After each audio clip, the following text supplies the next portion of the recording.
Hello, Internet, and welcome to my live reaction for Fire Force Chapter 254.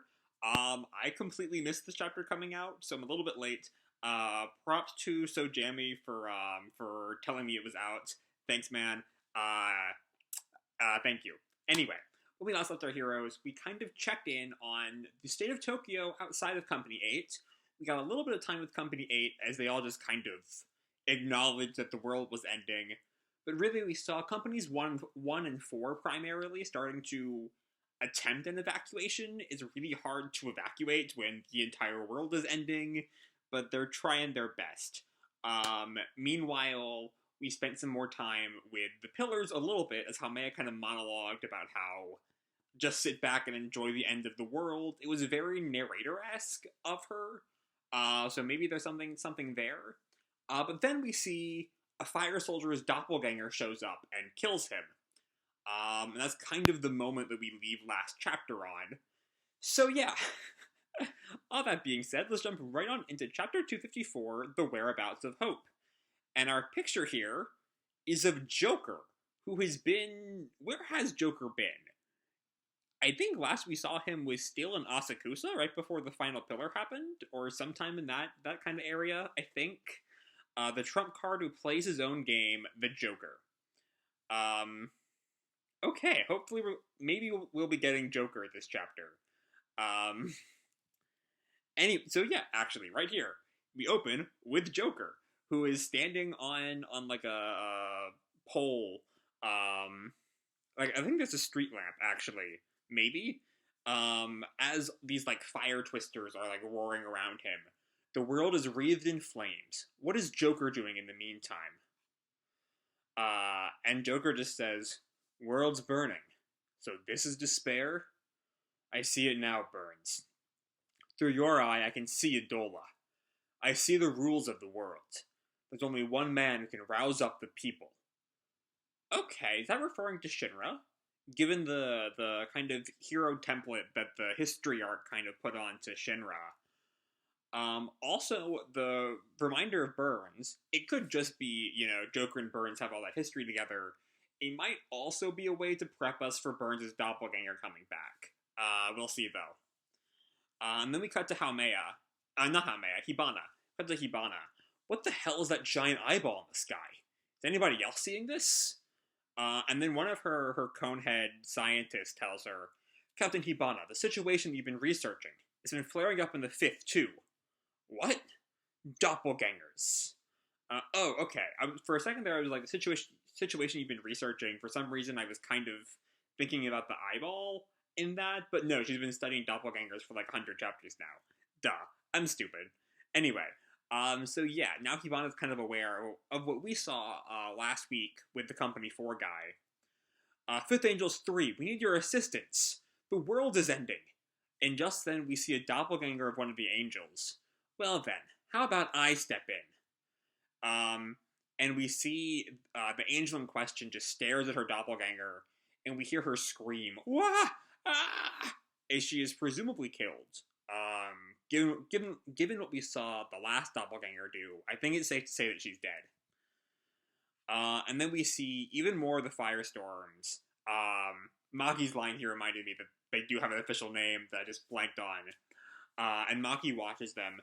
The firestorm we stopped before wasn't even close to this. And Tamaki turns to Victor. "Inspector Licht, is there anything we can do?" I have to figure out what could be causing flames of this magnitude. And just then, Joker, like, slides in. I love Joker so much. He's just so funny. I can't even explain what about him just works so well comedically. But it's the way he slides to just say, "is despair." And Victor's shocked. "Joker, have you figured out an answer? You want to know what's burning the world? Well, it's humanity's negative emotions. Madness, passivity, apathy, rage, destruction, fear, disgust. Put it all together and you end up with despair." So yeah, that was kind of a bit of a discussion in the comment section last time about those are the 8 terms that popped up paired with each pillar.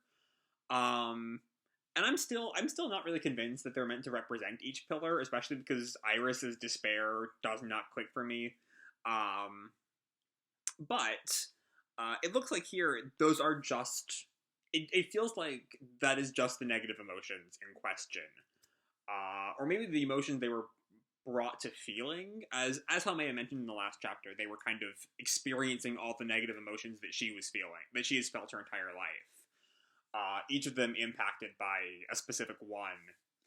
But anyway, so yeah, we're kind of seeing the firestorms are created by the despair, um, which is kind of it's kind of what we've been building towards. Ever since antiquity, the evangelist has been planting ideas in humanity's head. Return to the great flame of fire. Humans long for death as the final outcome of evolution. Humanity's perception of despair is providing energy for the cataclysm. And Victor looks at him and then says, "So you're saying humanity's despair is covering the planet in flames? Wait a moment. Ero-san mentioned something before about the White-Clads fearing Shinra-kun turning into a hero. So could the existence of a hero get in the way of the Cataclysm? I'm glad Victor's figuring out what we kind of worked out like 10, 15 chapters ago now. But Obi kind of looks at him questioningly. In other words, humanity's image of despair is crucial to the Cataclysm. He puts his hands up. Oh my god! Which means, and Tamaki's just, what does that mean? It says Joker stated, these flames are fueled by human despair, and that means... and then Arrow tells them, it's like Commander Sho said, don't lose hope. And then Victor jumps on, perhaps in these circumstances this sounds absurd, but hope is how we'll put this fire out. I mean, yeah, that's kind of, it makes sense in the end that, if everything is powered by negative emotions, positive emotions are the natural undoing of that. And one of the things that makes me kind of curious, something I kind of been pondering, is I think I mentioned this in my last video, is Haumea and her whole feeling the collective unconscious in her head. A part of me wonders if the evangelists specifically put in, or specifically filtered out, any positive emotions to kind of fuel Haumea as her tool.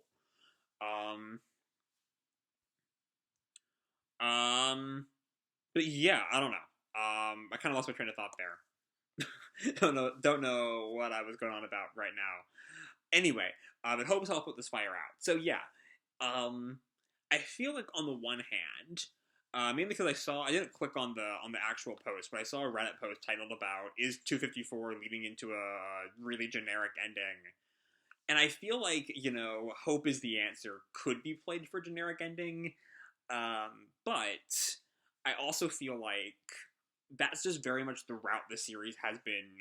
It's not like, the problem with those kinds of endings is that they're like, there's nothing we can do, but we just believe, and so everything magically works out. Whereas Fire Force is kind of very clearly set up emotions and the collective unconscious as kind of central tenets of the series. And so hope being the thing that saves the world, or at the very least stops the cataclysm in the immediate sense, is very, in my opinion, it fits pretty well with the established internal logic of the series. Anyway, let's move on. Hope is how to put this fire out. And Vulcan looks at him. Hope? Are you sure about that?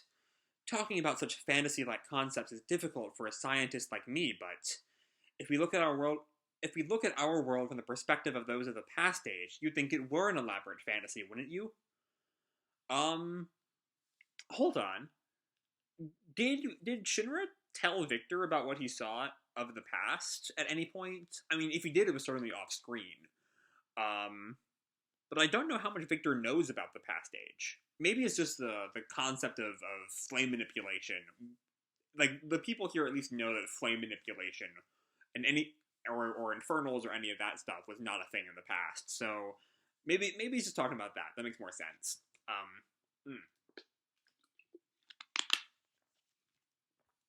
Anyway, Obi says, the 8th stands with Licht. Spread the word to all companies. Don't lose hope. Okay. I'm curious though. Um, well, I guess because the other companies all know that Company 8 are not the bad guys. Um, and I guess if Company 8 tries to spread any message across the population, I feel like it's not going to work, given that the population all thinks they're traitors. But if it's the other companies doing it, then I think it probably would work better. Anyway, Joker just smiles. I guess you didn't need me after all. And Hinoa drops a line that is any Obi Hinoa shippers are gonna eat up. Captain Obi, you're humanity's light. Just show us the way. All right, wherever you go, we'll follow. And Obi smiles with a little like fist pump. Appreciate it, Hinoa. I can always count on you. Thank you, sir. We at Company 8 don't roll with despair, now do we? The whole group chants, Sir, no, sir. And then Obi turns to Vulcan. Vulcan, I need you to get in contact with the other companies. Roger that. And then Joker tells him, your call should give the rest of the Fire Force strength, providing even a little strength. Then Joker takes up Obi's line. Goes a long way. Leave it with me. I'm glad. I just love Obi. I'm glad Obi gets something to do, given that he spent most of the Amaterasu arc just kind of hanging back. And then we see so Vulcan's kind of fiddling with the radio, and Arthur walks over. Merlin. Excuse me. And Vulcan looks at him. Merlin? You went out of your way to make, and Arthur just kind of brushes the question off.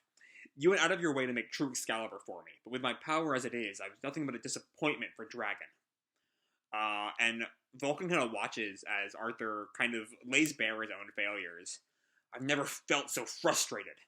I require your wisdom, Vulcan.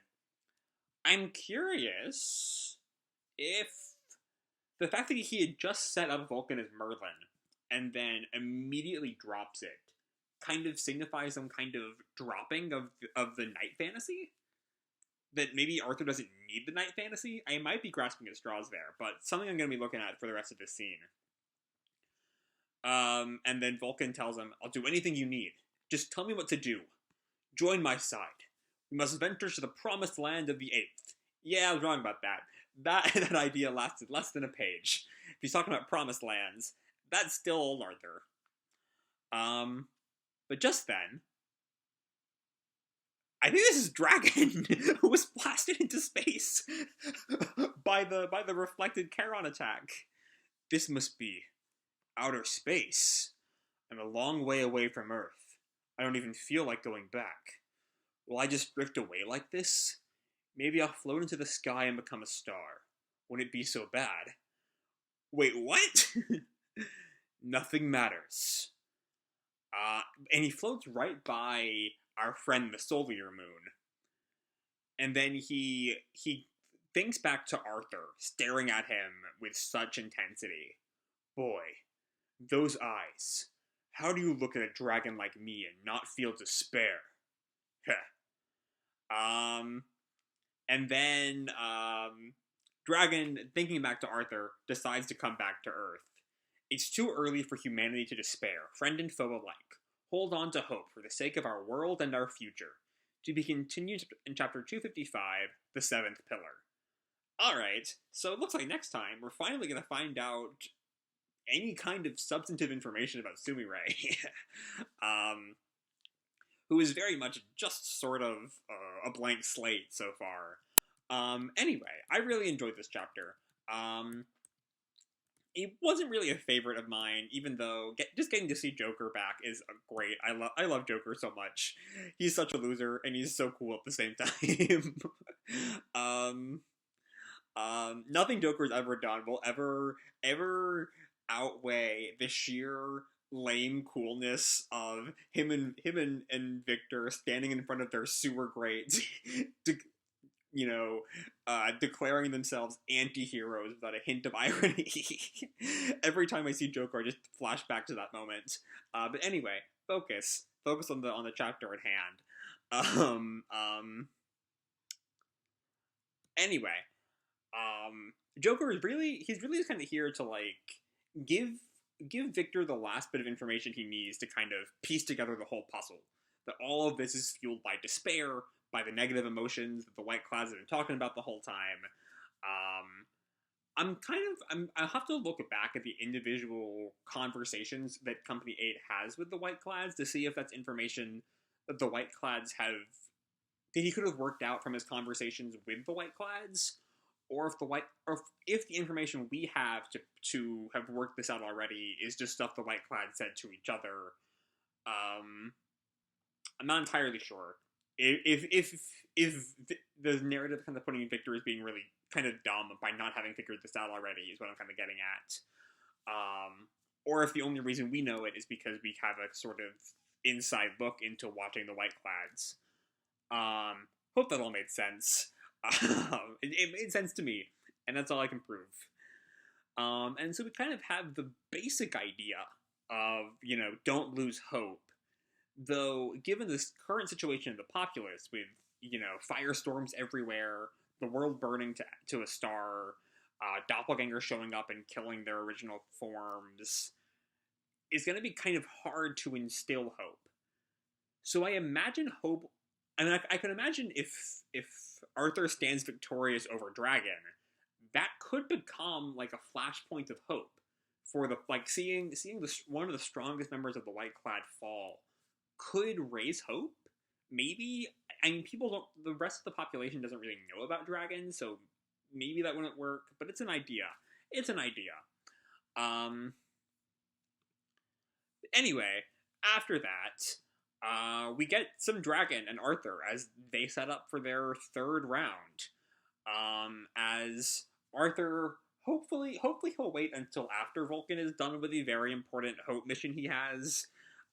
But Arthur is going back to Company 8 HQ and Vulcan as well. And Dragon, who can breathe in space apparently. I'm going to talk about that in just a second. But Dragon is coming back to Earth as he almost decides to just give up. And so on the topic of Dragon breathing in space, I'm curious whether or not that could possibly have something to do with collective consciousness, maybe? Like every other weird thing in this series that can just chalk up to the collective unconscious now. Honestly, I cannot stress enough how useful of a plot development the collective unconscious can be. Anything weird can just be, well, if people believe it. But like, if the belief of Dragon as a actual, lizard dragon, is strong enough, and if there's a belief that dragons can breathe in space, which I'm not sure there would be, that's the part that doesn't quite jive with me, then like maybe? Also, I'm looking too deep into this. He's just cool and he can breathe in space. That's it. That's the whole thing. So yeah, that's coming back. And then yeah, next time, Sumire, and we'll get to see a little bit of what her whole deal is. So yeah, this was a really fun chapter, sort of setting up the next phase of the arc. If this is the same arc as the Amaterasu arc, there might be a firm arc distinction in there, possibly. And I'm getting caught up in semantics again, so I'm gonna draw this video to an end. Hope you all enjoyed the chapter and the video itself. If you did, feel free to drop me a like or subscribe, or, do whatever makes you happy, And remember, your life is your own, okay? Bye!